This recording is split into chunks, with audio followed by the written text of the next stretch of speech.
दोस्तों नमस्कार।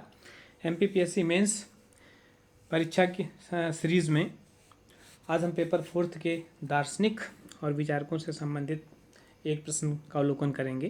प्रश्न है, राम मनोहर लोहिया और रविन्द्रनाथ टैगोर के राष्ट्रवाद संबंधी विचारों को स्पष्ट कीजिए। या ऐसा पूछ सकता है कि राम मनोहर लोहिया और रविन्द्रनाथ टैगोर के राष्ट्रवाद संबंधी विचारों की विवेचना कीजिए। किसी भी तरीके से पूछे। अब हम यह जानेंगे कि हमें इसका उत्तर लिखना कैसे है। देखिए, ऐसे विद्यार्थी जो प्रारंभिक परीक्षा पास करके मुख्य परीक्षा के लिए आते हैं, उत्तर तो सभी लिखते हैं। अब इसमें हमें नंबर किसी को कम मिल रहे हैं, किसी को ज़्यादा, ये निर्भर करता है कि हम उत्तर लिखते कैसे हैं, उसका तरीका क्या है। तो सबसे पहले तो हमारी राइटिंग की बात आती है। जैसे आप देख रहे हैं, मेरी राइटिंग खुद भी उतनी अच्छी नहीं है, तो यदि किसी की राइटिंग अच्छी है तब तो बहुत अच्छी बात है। अब हम बात करें राइटिंग स्किल की, लिखना कैसे है, तो हमें सारे उत्तर एक सा पैटर्न फॉलो नहीं करना, क्योंकि पेपर अलग अलग होते हैं, 6 पेपर हैं। ये जरूरी नहीं कि हर उत्तर को आप point wise to the point लिखें, ये भी संभव नहीं होता। हमें प्रश्न की प्रकृति के अनुसार अपने उत्तर को बदलना है। यदि हम हर पेपर में और हर प्रश्न में एक सा सिस्टम अपनाएंगे तब हम सफल नहीं हो पाएंगे, हमें अच्छे नंबर नहीं मिल पाएंगे। हमें ये डिपेंड करेगा, हमारा उत्तर निर्भर करेगा प्रश्न की प्रकृति पर मुख्य रूप से। अब जैसे हम इस सीरीज़ में प्रत्येक पेपर के कुछ प्रश्नों को लेके डिस्कशन करेंगे, रोज़ एक आध या 2 प्रश्न को लेके कि उनको किस तरीके से लिखना है। तो सबसे पहले तो बात है, जैसे ये पेपर 4 का है। अब यहाँ राम मनोहर लोहिया और रविन्द्रनाथ टैगोर के राष्ट्रवाद संबंधी विचारों की विवेचना है, तो हमें इसे पॉइंट वाइज नहीं बल्कि हम इसे पैरा में लिखेंगे।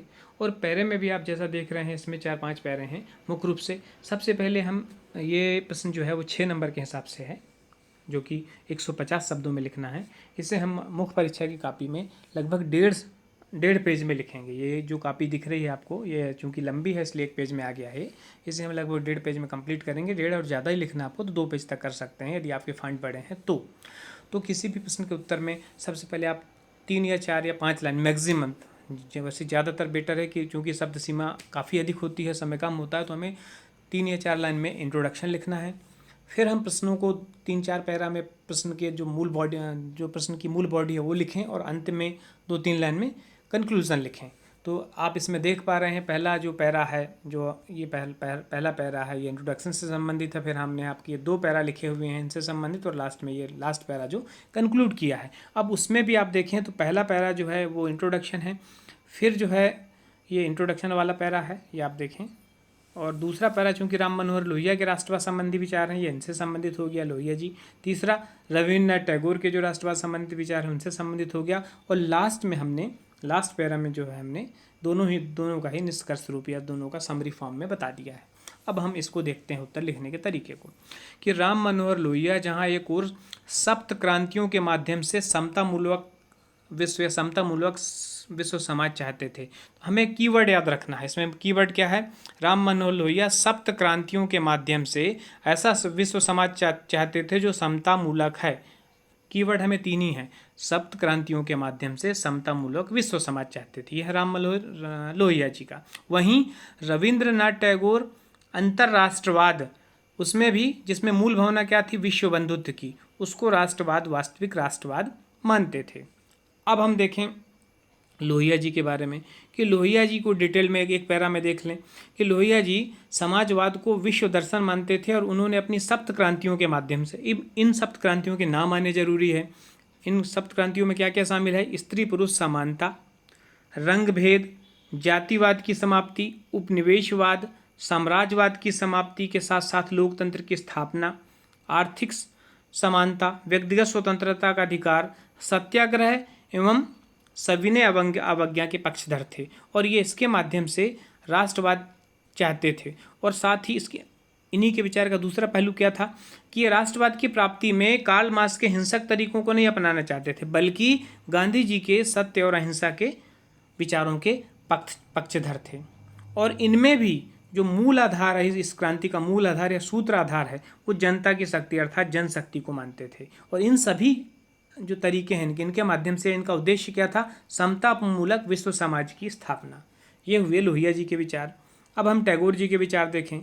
टैगोर राष्ट्रवाद के संकीर्णतावादी विचारों से ऊपर उठकर विस्तृत विचार रखते थे। यहाँ राष्ट्रवाद के संकीर्णतावादी विचार क्या है, जब अपने ही राष्ट्र को स्वार्थ की दृष्टि से देखना, मतलब अपने राष्ट्र को बहुत महान बताना और सामने वाले राष्ट्र को हीन मानना या हीन बताना, ये संकीर्णतावादी विचार है।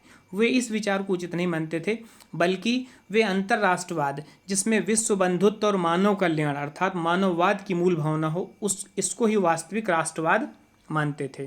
तो यहाँ हमें इनका जो कीवर्ड क्या है कि ये राष्ट्रवाद के संकीर्णतावादी विचारों के पक्षधर नहीं थे, वरन ये राष्ट्रवाद की व्यापक धारणा जिसमें क्या था, विश्व बंधुत्व और मानव कल्याण की भावना, मानववाद की मूल भावना, इसको ये वास्तविक राष्ट्रवाद मानते थे।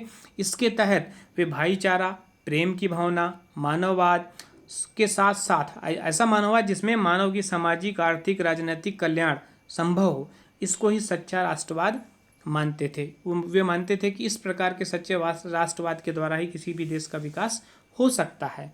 तो यह हमने देख लिया टैगोर के राष्ट्रवाद संबंधी विचार। हम इस प्रश्न को कंक्लूड कैसे करेंगे, दोनों ही जो विचारक हैं, थिंकर्स हैं, इनके दोनों को समरी फॉर्म में लिखेंगे कि दोनों का क्या निष्कर्ष था, दोनों की समानता क्या थी विचारों में। तो ये देखें आप, स्पष्ट है कि दोनों ही महान जो चिंतक थे वो संकीर्णतावादी विचारों के बजाय अंतर्राष्ट्रवाद, वैश्विक समाजवाद, मानववाद और विश्व बंधुत्व के पक्षधर थे। इस तरीके से हम इस उत्तर को अपने कंक्लूड करेंगे, जिसमें क्लियरली मेंशन हो कि ये हमारा इंट्रोडक्शन है, मतलब ये दिख जाए जो जब उत्तर चेक किया जाएगा क्लियरली दिख जाए कि ये इंट्रोडक्शन है, ये हमारे एक के विचार हो गए, दूसरे के विचार हो गए और ये हो गया कंक्लूजन। Thank you.